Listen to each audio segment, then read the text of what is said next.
Bueno, miren, comentarles, primero que nada, quiero comentarles algo de lo que estamos haciendo en la organización que me honro presidir, y que es la ONG Contraloría Ciudadana para la Rendición de Cuentas. Miren, es una organización que tiene trabajo acreditado desde el año 2005. Venimos consistentemente haciendo un trabajo de promoción de la participación ciudadana en aras de los temas de transparencia, rendición de cuentas, anticorrupción. Hemos tenido pues la oportunidad de trabajar haciendo difusión, haciendo investigación, trabajando con los ciudadanos de a pie y también trabajando de la mano de las instituciones públicas. La misión de la ONG Contraloría Ciudadana es la de ser un referente en temas de transparencia, rendición de cuentas, pero siempre en la lógica de la promoción de la participación ciudadana. Ahora, en estos temas de participación ciudadana nos visualizamos como un actor en sí mismo que participa y se vincula con las instituciones públicas, y en ese sentido es un actor de la participación ciudadana, pero también es un actor que promueve el que más ciudadanos se involucren, que se interesen y que puedan pues eventualmente poner un granito de arena en relación a los temas que sean de su interés. A ver, miren, el tema que vamos a platicar hoy es el de monitoreo ciudadano y evaluación de políticas públicas. Y quiero comenzar el tema por preguntarles ¿cómo se consideran ustedes como ciudadanos? ¿Qué visión tienen de la ciudadanía? ¿Y cómo se visualizan participando pues ahora que tienen 18 años y ahora que eventualmente terminen sus carreras? Miren, yo suelo usar una frase que es muy ejemplificativa. Tenemos malos gobiernos porque somos malos ciudadanos. La frase luego está al revés, ¿no? Tenemos el gobierno que nos merecemos, así es otra variante. Pero me parece que mucho hay de eso, durante años hemos tenido pues una sociedad que no se ha involucrado, o que se involucra a medias, o que son ciertos los sectores que tienen información y que pueden incidir en la acción pública. Hoy en día, el país está cambiando cada día, pero ya son varios los años que traemos de avance. Y hoy en día que tenemos la herramienta del acceso a la información pública, hay que visualizarla como eso, como una herramienta que nos permite abrir la incidencia ciudadana. No necesariamente tiene que interesarnos un tema como el de anticorrupción o el de rendición de cuentas en sí, pero sí nos pueden interesar temas en los cuales la herramienta del acceso a la información nos va a permitir dar un seguimiento sistemático a la acción pública. Déjenme ponerlo de esta forma. Miren, cuando tenemos una ciudadanía informada, que ejerce a cabalidad su rol ciudadano, es más probable que tengamos menos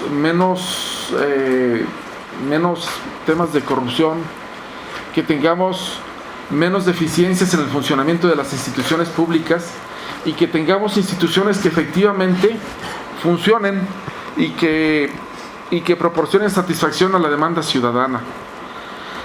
Entonces, lo que les quiero comentar el día de hoy es cómo hay una forma, digamos, de hacer seguimiento ciudadano, de hacer monitoreo respecto del funcionamiento de las instituciones públicas, y cómo este seguimiento ciudadano puede efectivamente transformar a las instituciones públicas, pero también darnos un papel relevante como ciudadanos, y en ese sentido generar una sinergia positiva de manera tal que podamos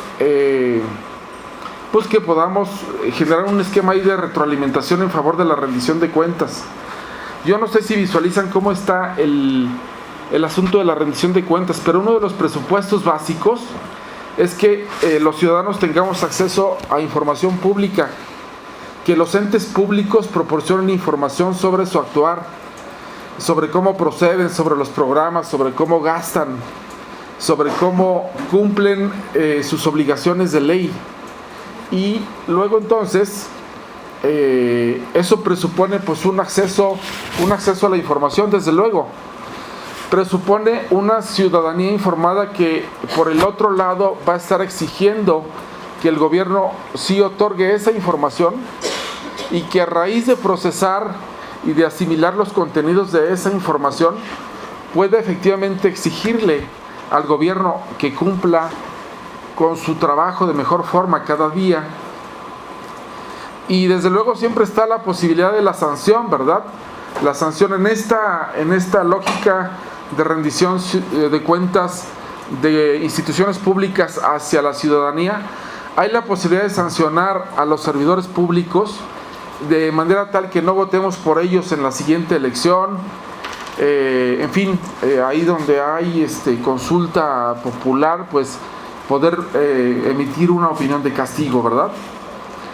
Y en la rendición de cuentas horizontal, aquella que se da entre instituciones públicas, pues efectivamente hay una posibilidad de sancionar las malas conductas, de sancionar los malos resultados por parte de instancias que así están facultadas, ¿no? Que en el caso mexicano, bueno, pues tenemos estas instituciones como la Auditoría Superior de la Federación para el caso federal, y los órganos de fiscalización que dependen de los entes legislativos en cada caso. Bueno, miren, pues ya se pudo. Aquí les pongo una lámina donde les platicamos qué es la organización. Pues nosotros buscamos la participación de una ciudadanía informada y responsable.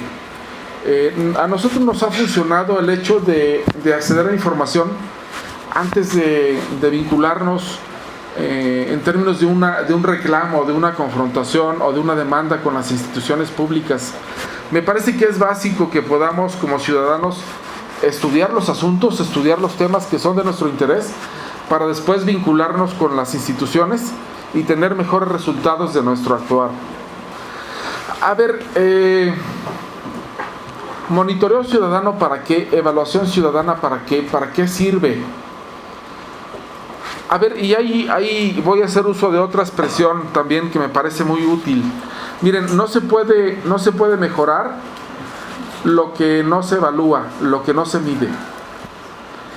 En esa lógica, el monitoreo ciudadano viene a ser una forma en que los ciudadanos se vinculan con las instituciones públicas en razón de los programas de gobierno, de sus acciones, y viene a ser un elemento para dar retroalimentación a la acción pública, a la acción gubernamental. Así lo es también la evaluación ciudadana. La evaluación ciudadana nos permite vincularnos con el gobierno, acceder a información relevante, procesarla, analizarla, hacer mediciones, y luego entonces poder dar una retroalimentación a las instituciones públicas en función del trabajo que se haga. Y miren, aquí les propongo una definición de lo que es monitoreo ciudadano de políticas públicas.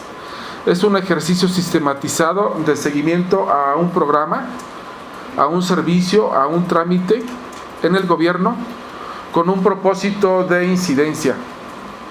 Esto es visto desde la sociedad civil organizada. La idea es que como ciudadanos podamos dar un feedback a las instituciones públicas, y eso solo puede tener lugar pues a raíz de un ejercicio pleno de ciudadanía. Ahora, ¿para qué fines es esta incidencia que se puede tener a raíz de un monitoreo ciudadano? Bueno, pues es con motivo del ejercicio de derechos. Y ahora vamos a ver unos ejemplos prácticos que les voy a comentar en un momento, pero nos sirve para ejercitar mejor nuestros derechos como ciudadanos. Puede ser también para optimizar la aplicación de los presupuestos públicos, cómo los dineros mejor visualizados, mejor evaluados, efectivamente pueden dar mejores resultados o tener una mejor aplicación. pero también es con fines de mejora en las instituciones públicas y de desarrollo administrativo. Esto en ese sentido, esto es un monitoreo ciudadano. Quizá la distinción entre monitoreo ciudadano y evaluación ciudadana tiene que ver con el tema del método. En la evaluación ciudadana ya tenemos un método científico, ya tenemos procesamiento de la información con métodos más acabados, y en ese sentido pues es un ejercicio que nos permite hacer de manera más profesional esa observación o ese seguimiento de las acciones del gobierno. No sé si quisieran comentar, me gustaría, para que no se me aburran, que vayan por ahí haciendo preguntas en el momento que ustedes los tienen conveniente, para hacer más dinámica la plática. Y bueno, entrando entonces en la materia, miren, aquí les pongo un esquema del monitoreo ciudadano. Pues puede ser que se quede en un intento de incidencia, que no tenga efectos prácticos, ¿no? A ver, miren, lo primero que tenemos que hacer cuando vamos a hacer un monitoreo ciudadano es identificar qué es lo que nos interesa. ¿Nos interesa un trámite? ¿Nos interesa un servicio del gobierno? Y entonces tenemos que acceder a toda la información posible que haya respecto de ese programa de gobierno. Hoy en día los programas sociales, por ejemplo, tienen reglas de operación, tienen definiciones muy acabadas de beneficiarios, de usuarios, de aspectos tales como procedimientos de cómo acceder a los recursos, quiénes califican, cómo se aplican, en fin. Y toda esa información suele ser información pública que está en las páginas de los entes públicos, o mucha de esta información es pública. A veces los padrones son públicos también, de beneficiarios. Entonces lo más recomendable es, para entrarle a hacer una planeación de un monitoreo ciudadano, hay que informarse y acceder a la información que ya está publicada. Ok. Segundo paso, ¿qué debemos hacer? Hacer un programa de trabajo. Requerimos, en base de la información que tenemos, poder decir, bueno, esta es la información pública de la que dispongo, requiero para hacer este programa de trabajo de tal y tal información que me falta. Y ahí entra la herramienta del acceso a la información que están promoviendo los compañeros del ayuntamiento con motivo a través de estas pláticas, entre otros medios, de manera tal que esa información que obtengan del ente público les pueda permitir ir aterrizando, ir definiendo ese programa de trabajo. También se debe de definir cuáles son los atributos que a ustedes les interesan. A ver, ¿qué les preocupa del monitoreo ciudadano a un trámite, por ejemplo, de otorgamiento de permisos de pesca? Es algo que recién hicimos y que les voy a mostrar en un momento. ¿Qué les podría interesar de ahí? Por ejemplo, ¿qué atributos? ¿Qué les preocupa? Podría preocuparles el hecho de que los pescadores, por ejemplo, se están quejando de que no hay claridad de cómo se otorgan los permisos de pesca comercial.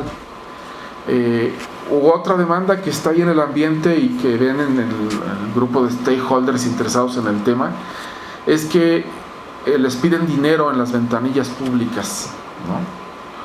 U otro aspecto es que no hay una definición de los tiempos, no están establecidos en ninguna norma, no hay acceso a los datos que se requieren para hacer el trámite, en fin. Y en función de esa demanda que ustedes logren captar, es como pueden irle dando el sentido a los atributos de lo que van a monitorear. Ya dijimos, por ejemplo, aquí de estos aspectos de este ejemplo, que probablemente les interesa el aspecto de la honestidad, ¿no? El aspecto de que haya información suficiente disponible para la ciudadanía para que pueda hacer sus gestiones. El asunto de que haya transparencia, de que haya atención adecuada en las ventanillas. En fin, todos esos elementos se tienen que definir, porque esos son los aspectos sobre los que va a versar el trabajo de monitoreo, de manera tal que eso eventualmente se tiene que traducir en indicadores. Ustedes tienen que construir indicadores en función de estos aspectos que les interesa monitorear. Y después tienen que definir también la metodología. A ver, ¿cómo vamos a entrarle al tema del monitoreo? Ok, sí, vía acceso a la información. Vamos a tratar de obtener información vía ese instrumento. 2, vía encuesta. A ver, una encuesta de salida. Están los usuarios del trámite y entonces pues es muy adecuado que una vez que salgan de hacer su trámite, los captemos y les preguntemos sobre la atención, sobre si les pidieron una mordida, sobre, en fin, lo que nos interese. Ese es otro instrumento metodológico. Vamos también quizá a definir entrevistas con servidores públicos. Los servidores públicos suelen ser los que mejor información tienen respecto de los trámites y servicios. Ellos a veces administran los trámites o tienen que ver en algún proceso con ellos y ellos tendrían una opinión valiosa que dar. Ciertamente a veces el contexto de ellos estar en la institución pública puede inhibir el que ellos se expresen, pero hay que buscar la forma adecuada de poder captar esa opinión del servidor público, eventualmente guardar el anonimato, eventualmente hacer la entrevista no en las instalaciones de la institución pública, pero en otro lado, ¿verdad? Hay que ver cómo nos acomodamos con esos componentes de manera tal que tengamos la mejor información posible. En fin, estos son algunos de los instrumentos que pueden aplicarse. Déjenme decirles que también tratándose de una vinculación más efectiva con las instituciones públicas, se pueden obtener mejores resultados. A ver, miren, en el gobierno federal, en el sexenio que está terminando, al inicio de la administración, la Secretaría de la Función Pública impulsaba este mecanismo de monitoreo ciudadano. Y lo que hacía era, efectivamente, pedirles a las dependencias de toda la administración pública que incorporaran participación ciudadana a través de esa vinculación. Y en aquel entonces se proponía que hubiese un convenio de concertación entre institución pública y monitor ciudadano, que generalmente eran organizaciones de la sociedad civil que estaban involucradas en los temas de cada, o interesados en los temas de cada ente público. Y entonces eso daba muchos resultados, porque ciertamente la institución pública a través de ese convenio podía entregar información al monitor ciudadano. Y muchas veces pues podía ser información no necesariamente pública, sino información reservada, y a través de ese convenio se establecía una mecánica para que el monitor ciudadano estuviese obligado a conservar la reserva de esa información que se entregaba. Entonces eso funcionó. Hay ejercicios interesantes por ahí respecto de hospitales, respecto de trámites en el gobierno, respecto del trámite de pasaporte, por ejemplo, el trámite de cédula profesional. En fin, se enfocó mucho a trámites y servicios que daba el gobierno. Nosotros hicimos por ahí un par de monitoreos, uno de cómo estaban funcionando las visitas en los centros de readaptación social del gobierno federal. Y entonces era un tema muy delicado de tener acceso a las instalaciones y a la información, pero hubo cooperación del ente público en aquella ocasión, hubo muy buena disposición. Se trató de un centro de readaptación social que está en Toluca, Estado de México, de carácter federal, y ahí hubo muy buena sinergia. Entonces hubo buenos resultados. Y otra ventaja que tiene el hecho de que haya una vinculación con la institución pública es que la implementación de las mejoras que derivan del ejercicio de monitoreo ciudadano se facilitan, pero bueno, es algo que ahora vamos a ver. Entonces ustedes vienen y aplican los instrumentos de medición en función de su programa de trabajo, y obviamente hay que hacer un análisis y procesar la información. Y bueno, a raíz del procesamiento de la información se genera un informe final. Que nosotros proponemos que sea un informe bien hecho, ¿no? Un informe que tenga claridad en lo que se buscaba, en cuáles eran los objetivos, en cómo se ejecutó, qué procedimientos se siguieron, qué metodología se usó y qué resultados o qué encuentros se tienen, que haya mucha claridad para poder pues que eso que se pueda vender bien el producto al final del día, ¿no? Entonces, ese reporte de resultados es un reporte de resultados que tenemos aquí dos posibilidades de venta, digamos. A ver, una vez que está el reporte de resultados, si tenemos un convenio de concertación con el ente público, es mucho más fácil que nos vinculemos para que ellos escuchen de qué se tratan los resultados obtenidos y eventualmente para que se consensen las acciones de mejora que se están proponiendo. A ver, derivado de lo que nos encontramos pues que hay problemas de atención en la ventanilla tal, ¿no? A la gente se le atiende mal, no hay una actitud de servicio de los servidores públicos que identificamos, entonces visualizamos acciones de capacitación, por ejemplo, ¿no? Entonces, ¿cómo es en este caso? Si hay una vinculación con la institución pública vía convenio, es mucho más fácil que nos escuchen, desde luego, y dos, que eventualmente implementen esas propuestas que les traigamos ahí. Ahora, si no hay una vinculación con el ente público, y eso nos está sucediendo con un monitoreo que hicimos recientemente en Conapesca respecto del trámite de otorgamiento de permisos a embarcaciones menores. Si no hay una vinculación, entonces ahí se complica y ahí hay que diseñar una estrategia diferente, ¿no? Y es más salir a dar a conocer el resultado, hacer lobby con los legisladores, quizá si tiene algún componente de legislación o de reglamentación, hacer lobby en la propia institución pública. En fin, es un poco más complejo, ¿no? Pero es un tema de estar impulsando lo que nos interesa como resultados y estar haciéndole ver a la institución pública y a la ciudadanía de por qué los resultados deben tomarse en cuenta y cómo se derivan ahí acciones de mejoras que contribuyen al fortalecimiento de la acción pública. Ahora, algo que nosotros proponemos es que esto pueda hacerse en lenguaje ciudadano, el informe que presentemos al ente público y a la ciudadanía se maneje en lenguaje ciudadano.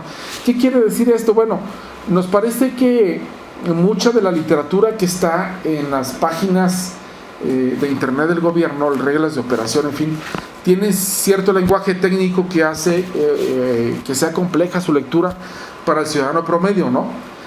Y nos parece que el monitoreo ciudadano es una forma nueva o una forma diferente de producir información pública. Fíjense, ¿no? Qué interesante. Porque a raíz del trabajo que se hace se genera un informe y se constituye en información pública. Entonces, ¿cómo nosotros al ser entes ciudadanos, o sea ciudadanos en lo individual, o bien organizaciones de la sociedad civil, cómo estaríamos trabajando para poner en un lenguaje más cercano a la gente la problemática que encontramos de ese trámite o de ese programa gubernamental y cómo lo acercamos eso con la gente, ¿no? Y eso me parece que fortalece la ciudadanía. Y les voy a platicar algunos ejemplos concretos de cosas que han sucedido en la vida real y que han aportado valor agregado a la sociedad mexicana y en general el funcionamiento de las instituciones públicas. Los entes públicos tienen atribuciones que están delineadas en una ley o en un reglamento. Bueno, pues cuando pidamos información, para que no nos la nieguen, podemos pedir precisamente en función de cómo está articulada la norma. El ente público está obligado, por ejemplo, a presentar un programa de trabajo en términos de tal norma, de tal cosa, por ejercicio anual, o hacer un presupuesto del programa tal, ¿no? Entonces, estos son tips que nos pueden permitir efectivamente pues hacer un mejor ejercicio del derecho de acceso a la información y de hacer la pregunta adecuada, ¿no? Y que no nos vayan a batear allá del otro lado del ente público. Entonces, creo que resumiendo, creo que es fundamental esa herramienta, pero no lo es todo. Yo creo que el simple hecho de preguntarle al gobierno cosas, creo que no es un ejercicio de rendición de cuentas en sí.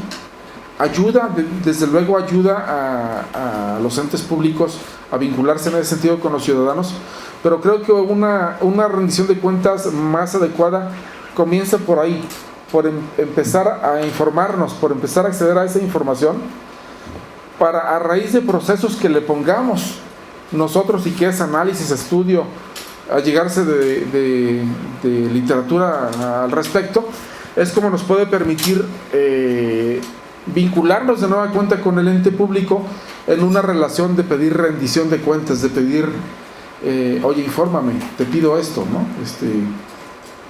No sé si con eso contesté. Miren, les quiero comentar, este es un ejemplo. Hay una organización que se llama Alianza Cívica, no sé si la ubican o la han escuchado a alguien, ¿no?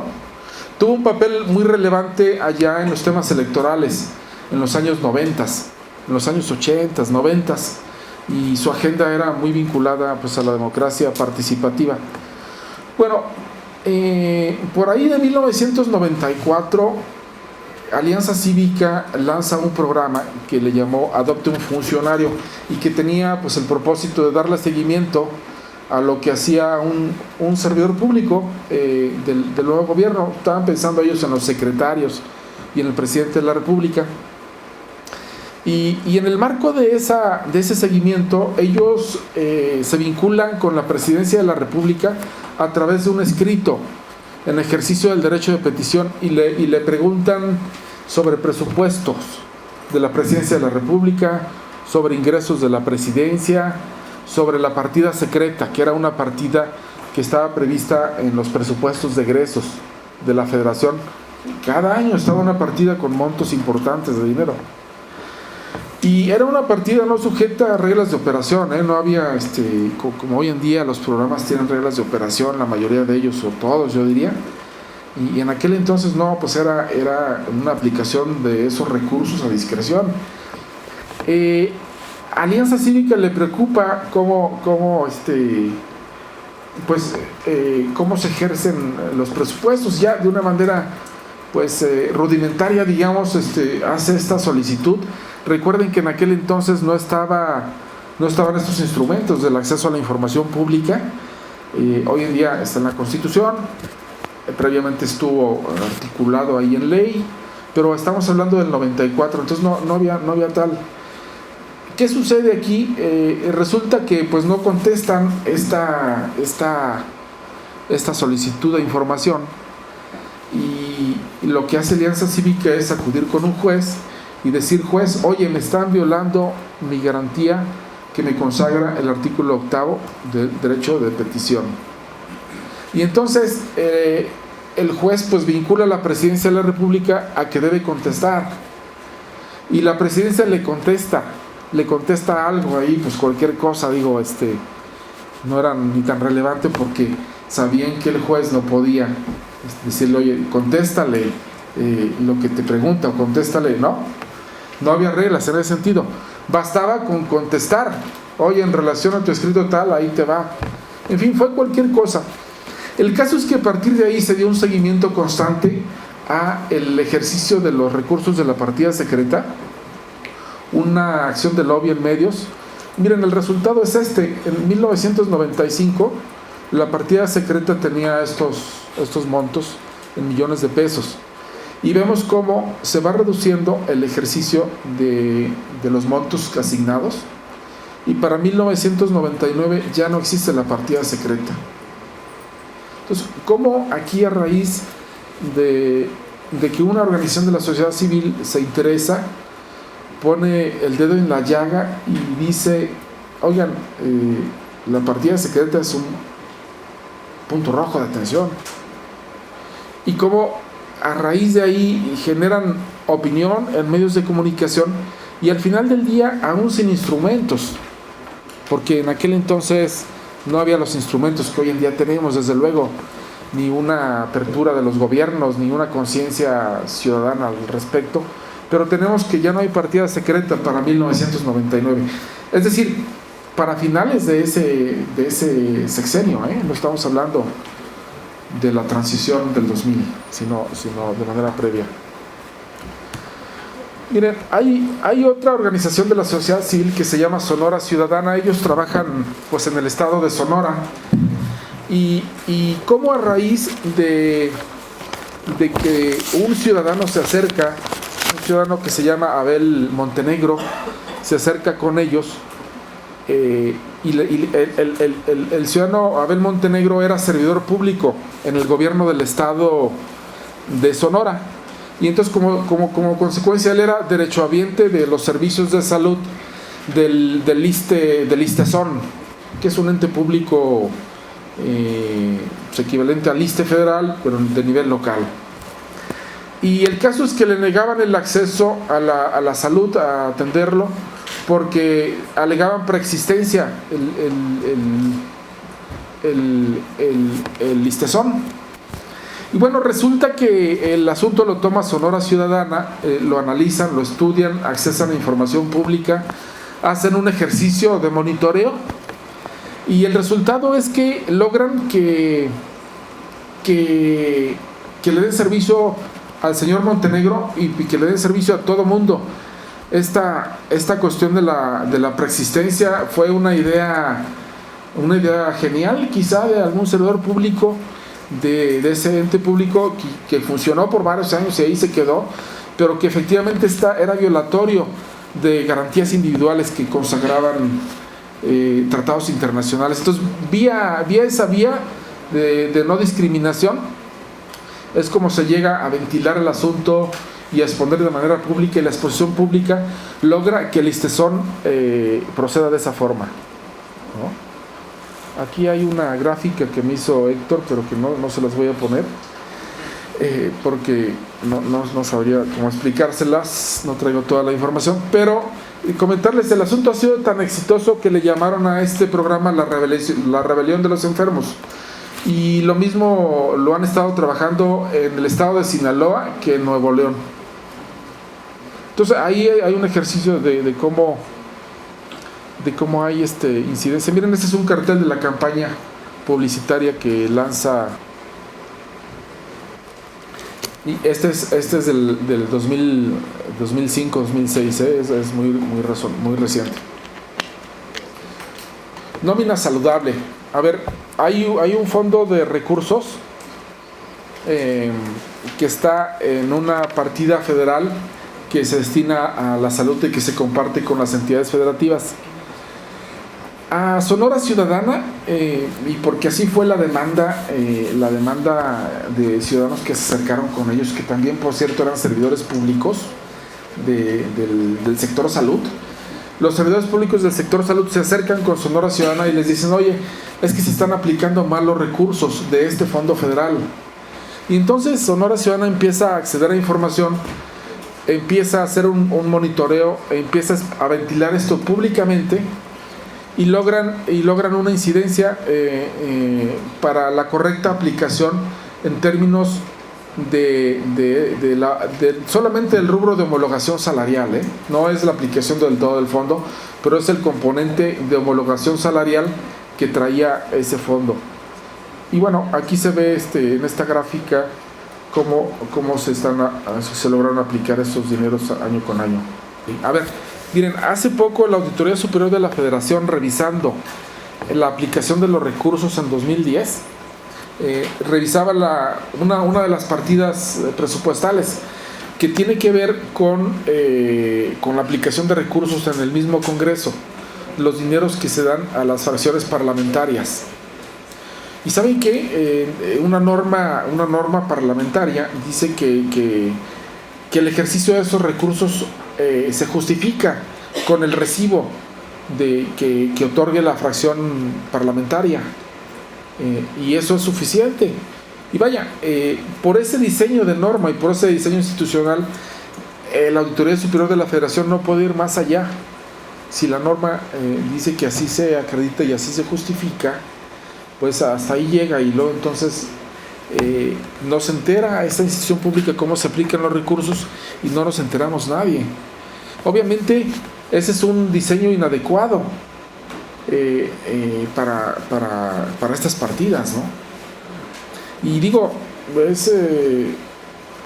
uno pensaría que no existen estas cosas en este país, ¿no? Que digo, son cosas que no deben estar, y efectivamente van a permanecer ahí en la medida en que no levantemos la mano, que no nos preocupemos, que no cuestionemos y que no expongamos lo poco razonable que son esas cosas, ¿no? Entonces, y bueno, y es un tema de exposición pública, es un tema de ventilarlo desde luego, y de poder articular argumentos en el sentido de por qué no es razonable que eso permanezca. Pero bueno, así como estos ejemplos hay bastantes que platicarles. Sí, adelante. Pero disculpa, el tema de la sanción es algo importante, ¿no? Nada más se exponen los casos y ahí se quedó, ¿no? Cuando son eventos fuertes, en los mismos medios de comunicación, si les interesa y si hace ruido y hace un buen rating, realmente están todo el tiempo ahí, digamos, mencionando.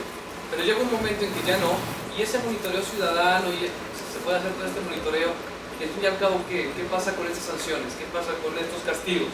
Sí, porque el daño está hecho. Y muchos políticos, servidores públicos, pues, nada más por el momento en que se esconden, y después de un rato, pues bueno, nada más parece que nos ven la cara, ¿no? Y se están riendo de los ojos.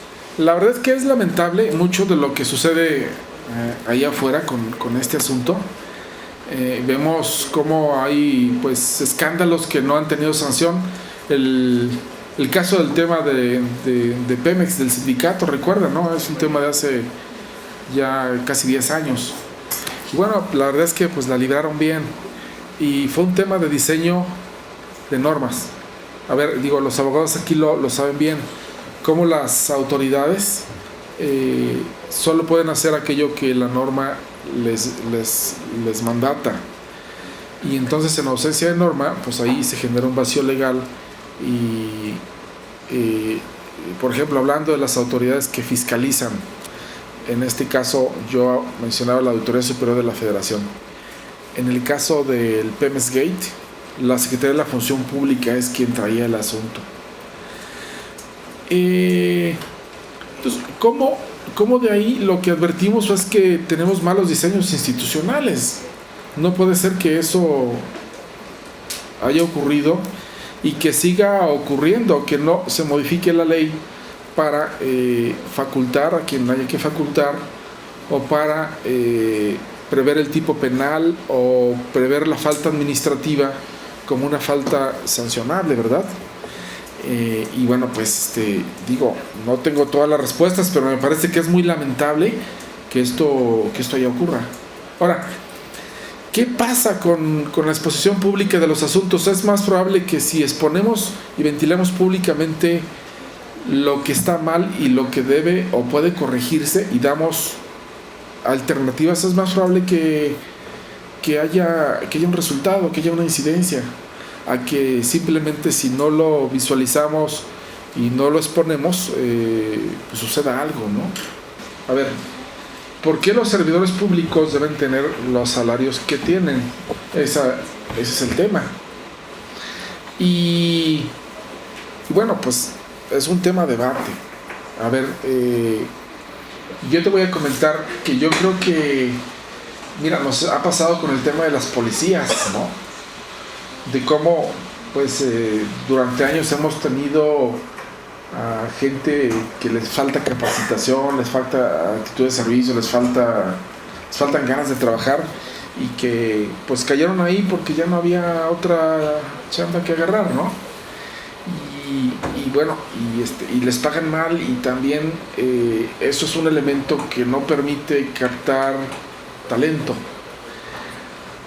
Entonces es un tema de cierta complejidad. Yo pienso que a la gente hay que pagarle bien en general.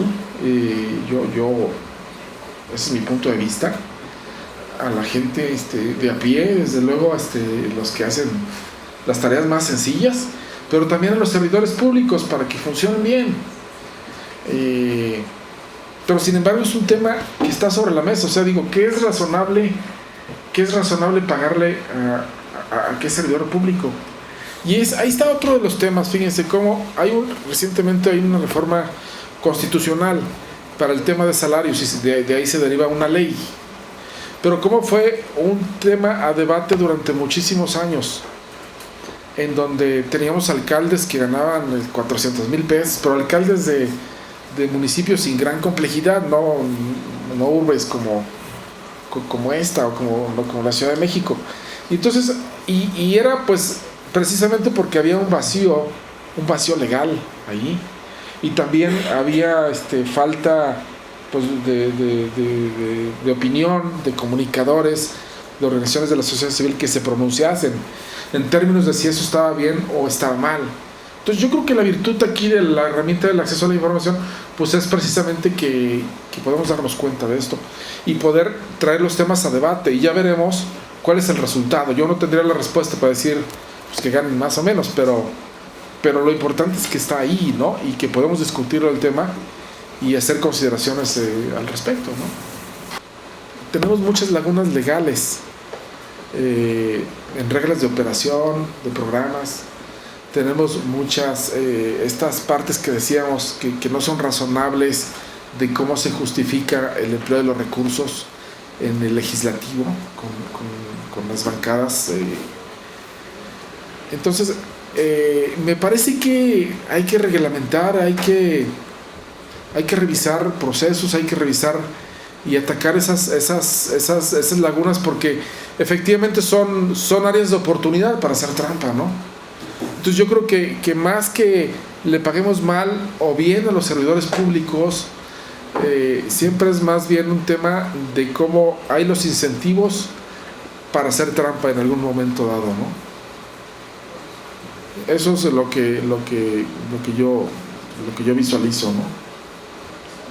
¿Alguien más que quiera platicar algo? Miren, yo les quiero comentar de un mecanismo de participación ciudadana que es el testigo social. Y me parece relevante traerlo porque yo creo que testigo social nos da luz, nos da información de mecanismos de participación ciudadana que funcionan bien y que funcionan bien acompañando a la gestión pública. Es decir, no se trata de un tema de ser protagonista siempre y de levantar la mano y de exponer públicamente lo que está mal para llamar la atención y obtener reflectores y obtener el resultado que queremos, ¿no? Esa es una vía. Pero acompañamiento a la gestión pública es una forma de incidir, acompañando efectivamente en un proceso vigente al gobierno y hacer aportaciones. Miren, testigo social es un mecanismo de participación ciudadana que está en la Ley de Adquisiciones Federal y la Ley de Obra Pública Federal, y también está en la Ley de Asociaciones Público-Privadas. Es una ley nueva, esta que apenas se está implementando. Testigo social es una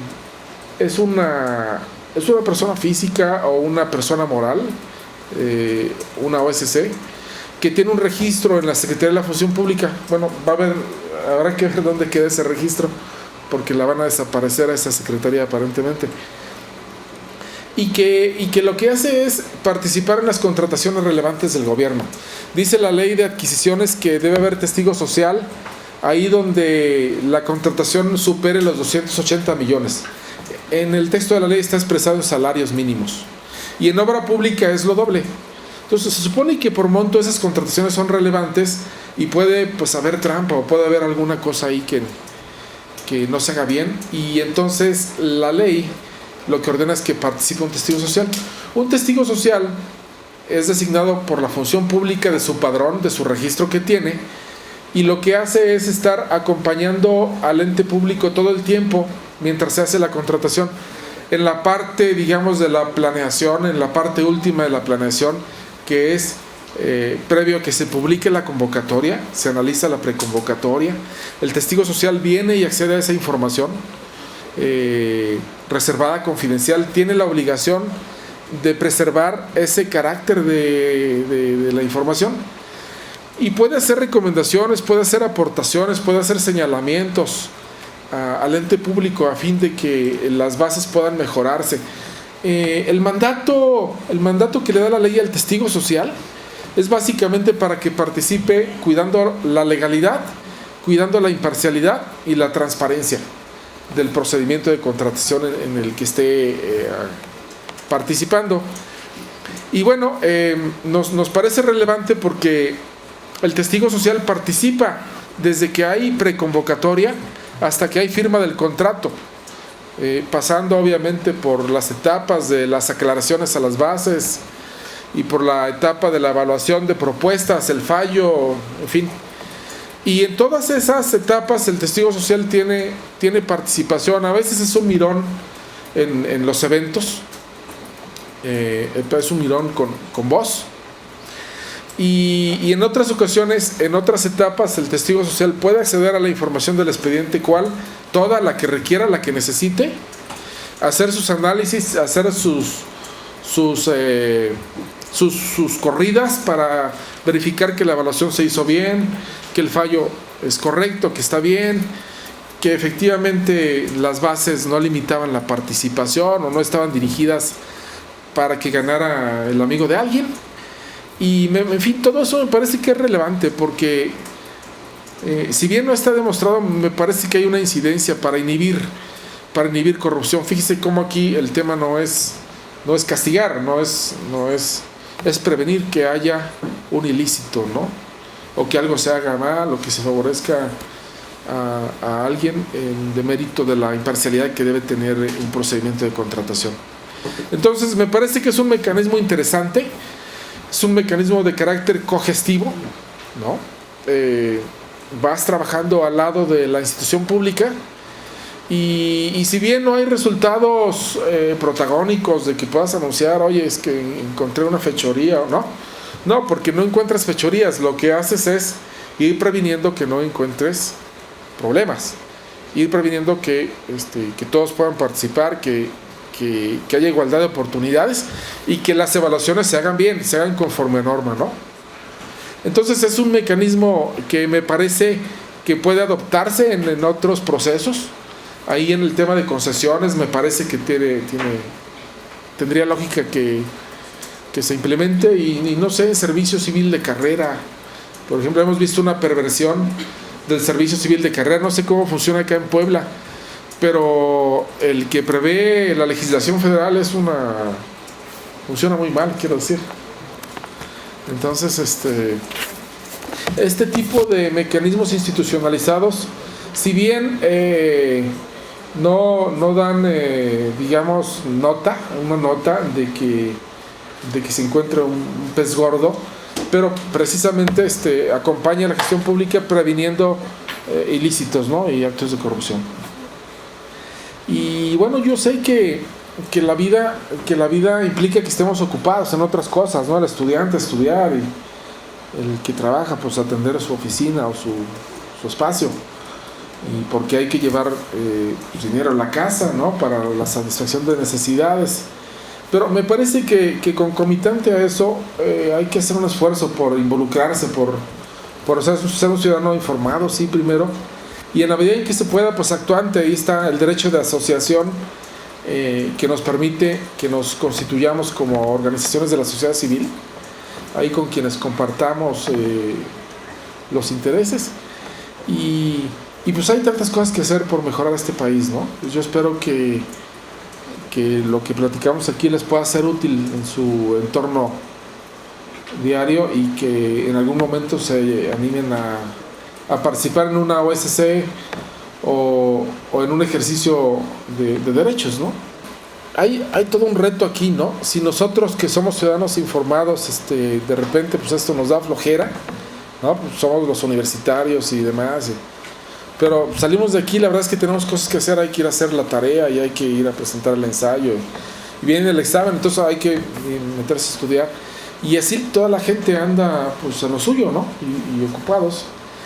Y los contextos ciertamente de los municipios más sencillos pues son particularmente ahí más complicados, porque ahí también es un tema de cultura.